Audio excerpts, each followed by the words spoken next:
Salut à vous, petites et grosses tentacules. Aujourd'hui, on va parler de Stalker, le jeu de rôle. Et qu'est-ce que ça raconte? Bon, déjà, il a une petite histoire, cet exemplaire. C'est un exemplaire de presse, c'est-à-dire que l'éditeur m'a envoyé. Mais il y a une petite histoire, à savoir qu'en fait, mon collaborateur, l'autruche, ma source inépuisable de ludothèque, on avait vraiment plein de cul, que je taxe tout le temps le sien. Parce que ouais, Stalker fait partie des jeux, je trouve, enfin, sur lesquels je reviens régulièrement. C'est un peu comme des Profundis ou Vampire City. Voilà, ils ont des choses à dire aussi bien mécaniquement que avec des univers relativement à la fois simples et riches. Et donc bon, il discutait pour complètement autre chose avec la loutre liste, et puis il dit ah tiens, il y a le vieux geek, il a bien parlé de Stalker là, il le fait de temps en temps, et en plus il me taxe tout le temps le mien. Et donc la loutre, il m'a très gentiment envoyé un exemplaire. Donc si ça c'est quand même pas la classe, merci beaucoup les gens. Voilà, hop, cœur avec les doigts. Et puis aussi merci à tous les tipeurs, les soutiens, enfin tout ça. Merci à tous les gens sans qui la chaîne serait plantée comme depuis longtemps. Donc, venons au vif du sujet. Stalker, qu'est-ce que ça raconte? Vous avez une vidéo où je vous explique à peu près voilà, l'univers et le game design. On va faire relativement très vite, en 1 minute et quelques là. Ceux qui veulent plus de détails, allez voir la vidéo d'origine que je mettrai en incruste là, en fin de vidéo. Et puis ça tombe bien, la quatrième de couve fait le boulot pour moi. Donc c'est l'adaptation officielle du roman de Boris et Arkady Strugatsky, j'ai dû massacrer le nom. Donc Stalker, pique-nique au bord du chemin, voilà, qui est une œuvre russe, années 70-72, science-fiction.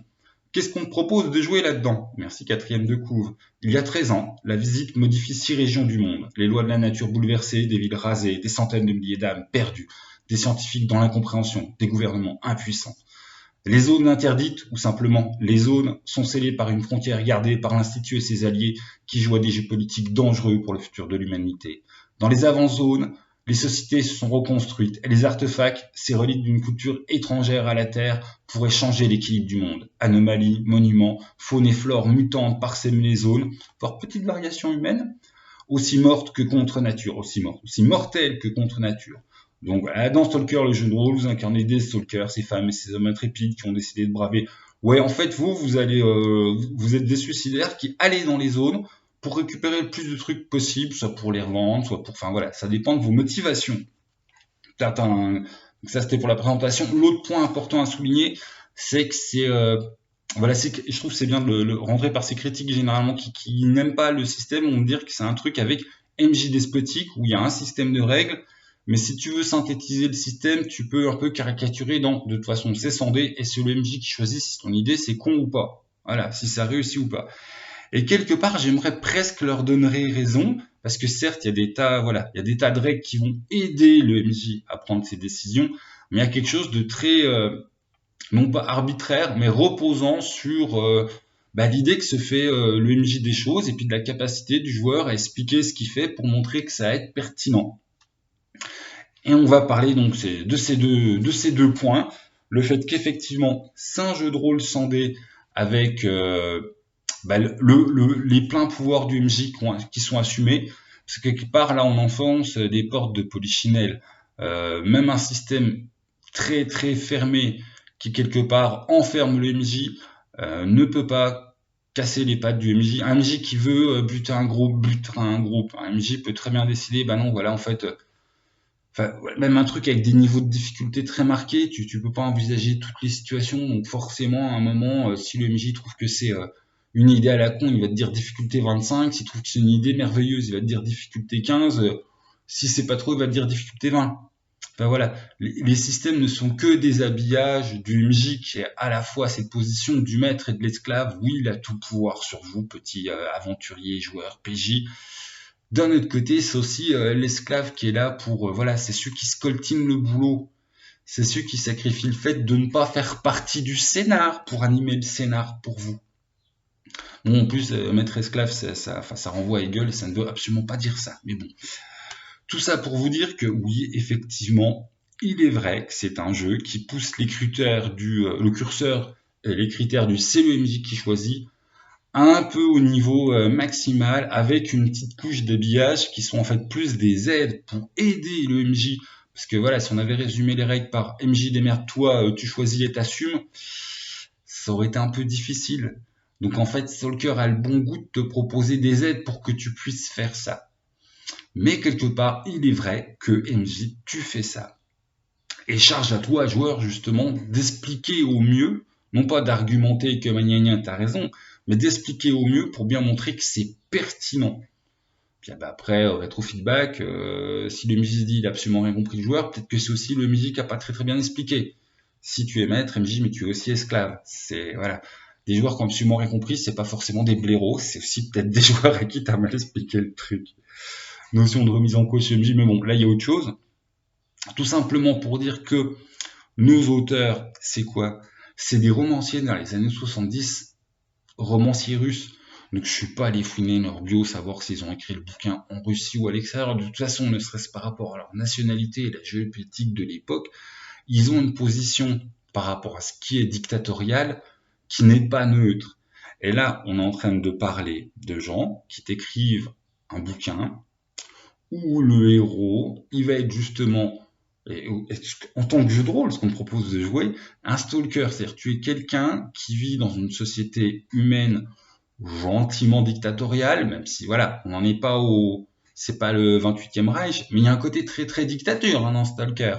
C'est pas l'humanité elle est belle. En fait, soit tu vis sous la privation de liberté humaine, soit tu vis à un endroit où bah, c'est irréel, mais c'est très très dangereux. Voilà, donc auteur, années 70, russe, la réalité voilà, oppressante versus l'imaginaire dangereux.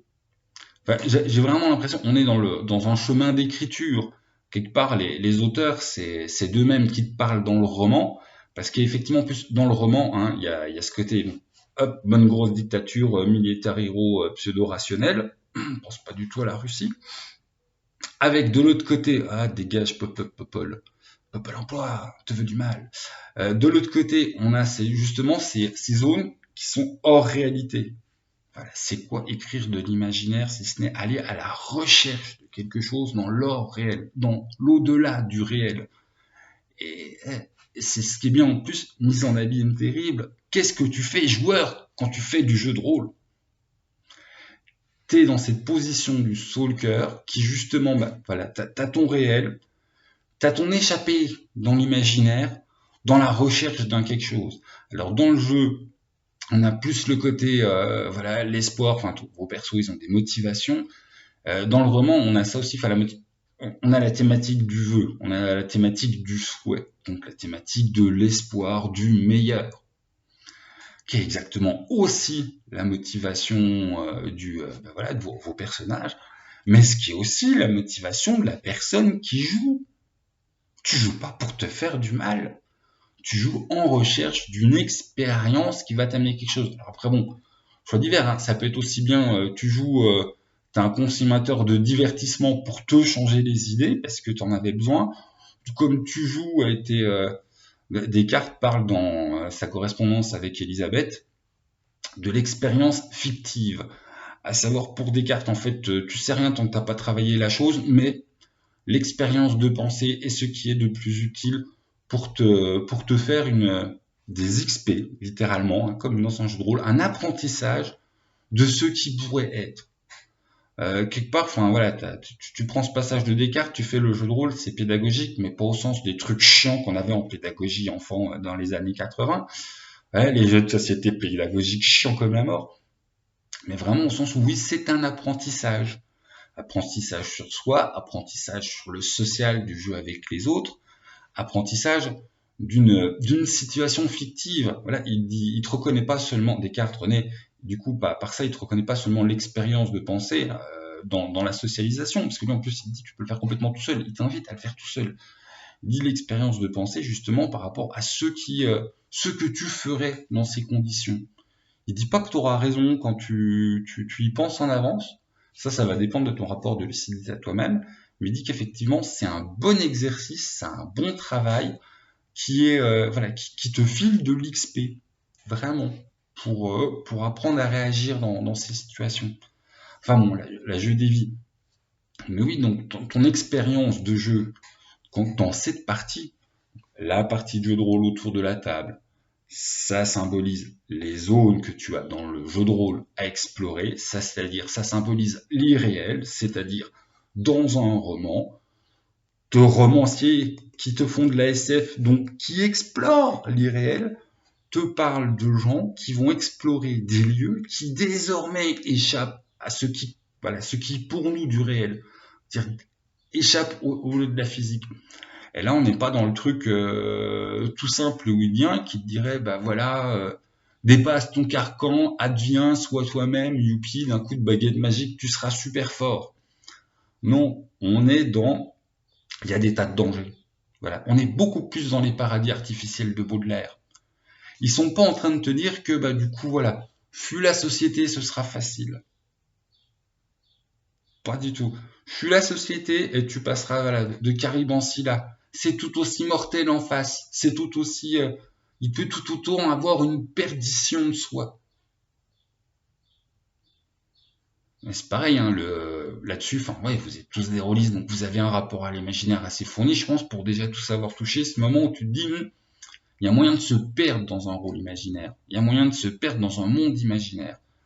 Il y a moyen d'avoir une fuite du réel qui ne soit plus quelque chose voilà, d'un espace qui fait du bien, mais qui soit véritablement voilà, un refuge au sens malsain, voilà, ta bubule non plus protectrice où tu souffles un moment, mais le truc enfermant.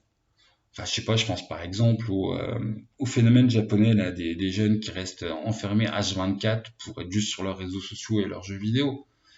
Il y a un moment, quand c'est une telle cassure que l'imaginaire t'amène à la réalité, il me semble que tu es tombé dans justement les problématiques diverses de la zone du roman, de la zone du jeu de rôle, de la zone du jeu de rôle. Enfin, je pensais en plus au double niveau, le jeu de rôle, la création voilà, qui est Stalker, le jeu de rôle, et le jeu de rôle, ce que vous allez animer autour de la table. D'ailleurs, tiens, du coq à l'âne, un Stalker va avoir une actu française, parce que là, la lutte sont en train de réaliser supplément français, enfin bon, voilà. Donc on en reparlera quand ça sortira, et je suis content, je suis hypé.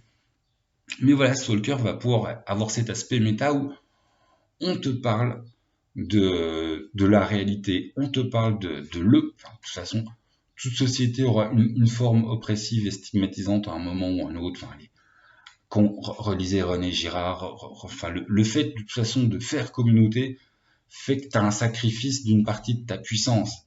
C'est un peu la base de Rousseau, le contrat social. Voilà, il y a des choses qu'on peut attaquer dans le contrat social, mais peu du côté faire société, c'est perdre une partie de voilà de sa liberté, de sa liberté en termes de dans ton état sauvage de je tue qui je veux. T'as ça aussi dans le Léviathan. Hein. Même chose que Rousseau sur cet archétype. Alors je vais pas dire Hobbes il écrit comme Rousseau. Hein, on arrive sur d'autres conclusions, c'est un autre chemin. Mais il y a quand même ce côté faire société à un moment, c'est fermer ta gueule. Voilà. Et ça, c'est notre aspect humain.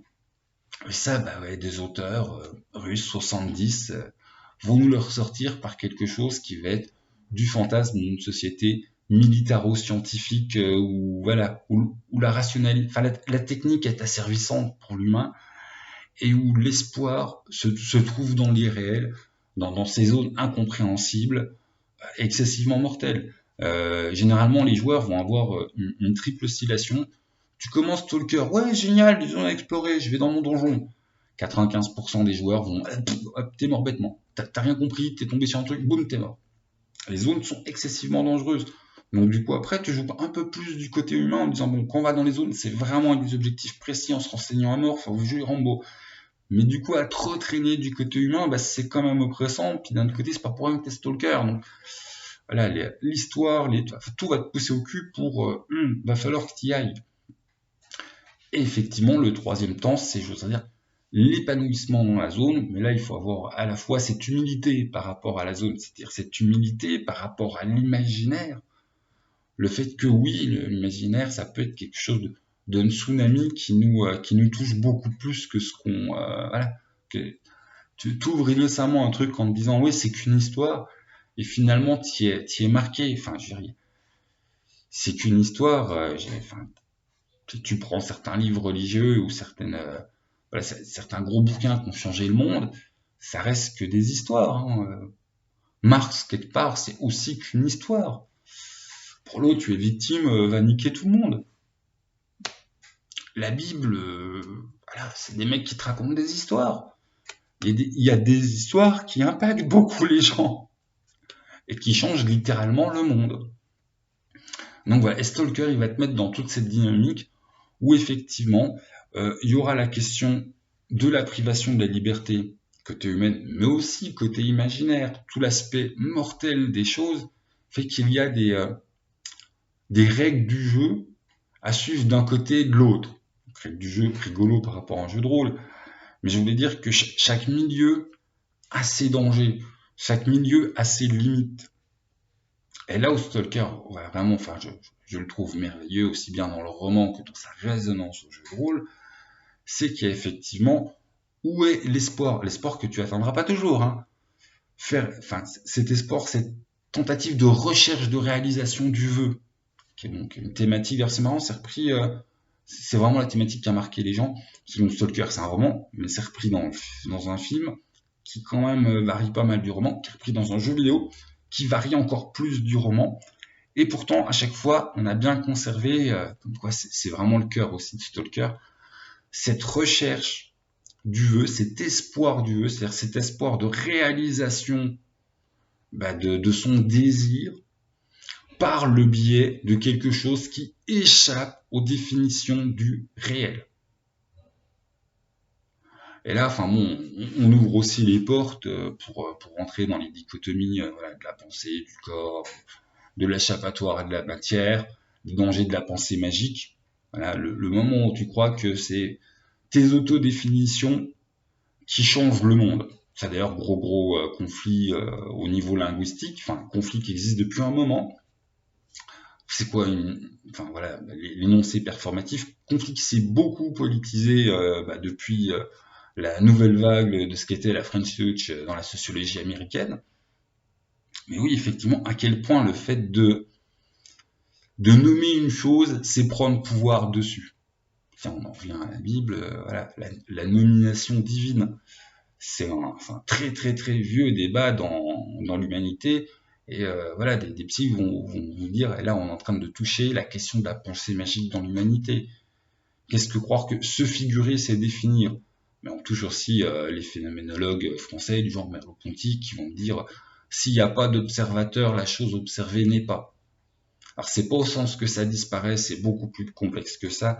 C'est par rapport au phénomène et aux limites de qu'est-ce que la chose. Mais bon, tout ça pour dire que c'est vrai, c'est des arborescences qui vont toucher, on revient sur le linguistique, par exemple, le truc tout con, mais l'énoncé performatif qui est tout le temps donné simplement pour que les gens comprennent c'est quoi l'énoncé performatif, c'est quand le mot a pouvoir. Un mariage, c'est ce moment où le maire il dit je vous marie. Voilà. S'il ne le dit pas, il n'y a pas la ritualisation de l'énoncé performatif qui fait que pour les gens autour, la chose advient. Après, on peut s'amuser à voir les curseurs. Pour certains, effectivement, le fait de ne pas nommer le caillou détruit le caillou. Je vais pas jusque-là. Personnellement, je suis un peu old school sur l'énoncé performatif et je trouve qu'effectivement, il se structure qu'à partir du moment du langage. Après, je ne dis pas que le langage ne construit pas notre rapport au réel. Mais voilà, je pense que le rapport au réel, en fait, il est... je suis plus à Bermas. Le rapport au réel va s'imposer à toi à un moment ou à un autre. Enfin bon, on s'en fout, c'est pareil. On peut me dire, ah, tu te prends un Bermas et puis là, tu l'as pas bien. Donc, on s'en fout. Mais tout ça pour dire que, pour moi, là, on est dans les arrière-mondes, on est dans les chimères, enfin, arrière-monde au sens nietzschéen, chimère au sens humain. On est, voilà, humain très bien. On est dans les chimères, on est dans les constructions qui nous sont indispensables, nous, créatures humaines, mais dont la réalité se bat totalement les steaks. Voilà. Enfin bon, je dévie, mais ça, par exemple, c'est un des dangers qui, je trouve, qui est parlant dans le roman, et que par le jeu de rôle, tu arrives à le voir si tu veux. Parce que là, je tripe un peu loin, mais le jeu de rôle est un vrai jeu de rôle, où tu peux être dans le délire juste, voilà, tu peux le jouer sans rentrer dans tous mes délires de gna gna gna gna. Parce que t'as un vrai truc d'exploration dans des zones méga mortelles. Mais il n'empêche que même là, toi en tant que joueur, tu auras ce triple mouvement, tu vas découvrir le jeu, tu vas aller crever comme une merde, tu seras un peu plus en repris en cherchant à comprendre c'est quoi ce irréel, et tu y retourneras plus armé et plus humble. Voilà, même si tu veux pas voir en fait le côté méta, le message méta de Stalker, tu le vivras parce que le jeu en fait t'obligera à le vivre dans ton expérience de jeu. Tu vas peut-être pas forcément le conscientiser, mais l'apprentissage sera là. Et donc forcément, ça a complètement sens pour un jeu comme ça de pas nous avoir pris un moteur à la basique, de nous avoir pris un moteur où il y a une forme dictatoriale du réel qui s'impose à toi. Parce que c'est quoi le MJ? C'est le gars qui t'amène ce réel imaginaire dans ta partie.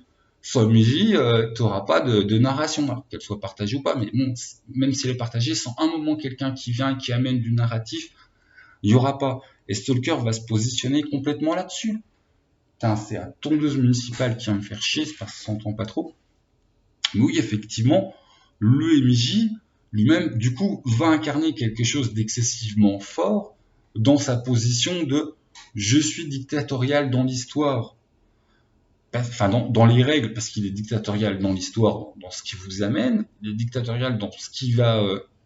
comment il vous amène le descriptif, ce que je disais tout à l'heure, des joueurs qui ont mal compris, c'est peut-être que tu as mal fait ton boulot d'MJ, mais côté joueur, c'est comme ça avait le réel qui apparaissait autour de toi. Sans déjà des fois se dire là le mec en face il est en train de baver derrière par avant, des grosses coups dessus en disant est-ce que j'ai bien tout donné les infos.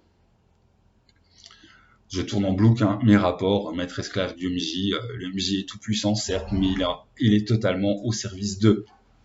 Bon, bah j'ai les travaux qui viennent me dire ta gueule. Voilà. Le réel qui impacte mon imaginaire qui voulait vous raconter des trucs. Mais oui, on est vraiment là-dessus sur... je trouve que le système colle parfaitement à ce que ça raconte, à savoir des espaces où on n'est pas entièrement libre, mais où on recherche une réalisation de notre liberté. Réalisation de la liberté symbolisée par la quête du vœu, parce que c'est exactement ça le vœu. C'est le mot qui désigne le moment où le réel fait disparaître ses contraintes pour qu'advienne ton vouloir. C'est la réalisation réelle de ta liberté. Voilà. Bon, bah sur ce, je me calme, sinon je vais encore continuer une demi-heure tel un casse de base. Donc merci à tous, des bisous, tout ça, découvrez Stalker, c'est une petite expérience quand même. Voilà. Salut les gens!